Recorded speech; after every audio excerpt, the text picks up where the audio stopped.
하나님의 말씀인 성경은 영적인 진리이자 생명의 양식입니다. 따라서 우리가 하나님의 말씀인 성경을 가까이 하게 되면 하나님으로부터 반드시 복을 받습니다. 먼저 하나님의 말씀을 가까이 한다라는 것이 어떻게 하는 것인지부터 여러분에게 좀 말씀을 드리겠습니다.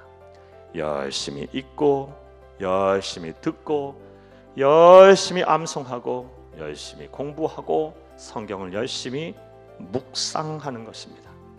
자, 사랑하는 여러분, 그렇다면 우리가 하나님의 말씀을 가까이 하면 어떠한 복을 받게 될까요?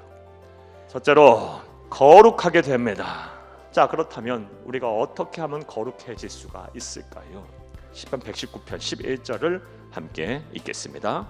내가 주께 범죄하지 아니하려 하여 주의 말씀을 내 마음에 두었나이다. 사랑하는 여러분, 거룩한 삶, 죄짓지 않는 삶을 살기를 원하십니까? 하나님의 말씀을 가까이 하시기를 간절히 주의 이름으로 부탁을 합니다.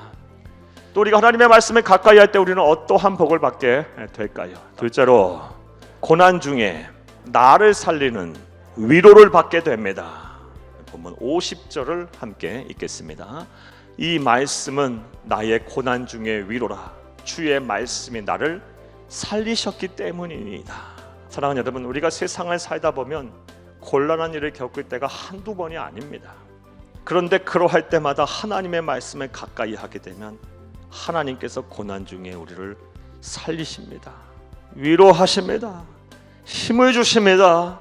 다시 살아갈 수 있게 하십니다. 그래서 우리도 이 시편 기자처럼 하나님의 말씀이 나를 살리셨습니다 라는 신앙 고백을 하게 될 것입니다. 자, 또 세 번째로 우리가 하나님의 말씀을 가까이 하게 되면 우리에게 어떠한 은혜가 임할까요? 지혜를 얻게 됩니다. 자, 그럼 또 생각을 해봐요. 우리가 그 지혜를 어떻게 받겠어요? 시편 97, 98절을 함께 읽겠습니다. 내가 주의 법을 어찌 그리 사랑하는지요, 내가 그것을 종의 작은 소리로 읊조리나이다. 주의 계명들이 항상 나와 함께 하므로 그것들이 나를 원수보다 지혜롭게 하나이다. 사랑하는 여러분, 하나님이 주시는 참된 지혜, 보배와 같은 지혜를 받기를 원하십니까? 그렇다면 하나님의 말씀을 가까이 하시기를 간절히 주의 이름으로 축복을 합니다. 올 한 해 하나님의 말씀을 가까이 하셔서 이러한 복을 다 받아 누리시길 간절히 바랍니다. 그리하여 하나님을 기쁘시게 하고 사람들에게 칭찬받는 진짜 그리스도인, 참된 성도, 행복한 성도님들이 다 되기를 간절히 주의 이름으로 축복합니다.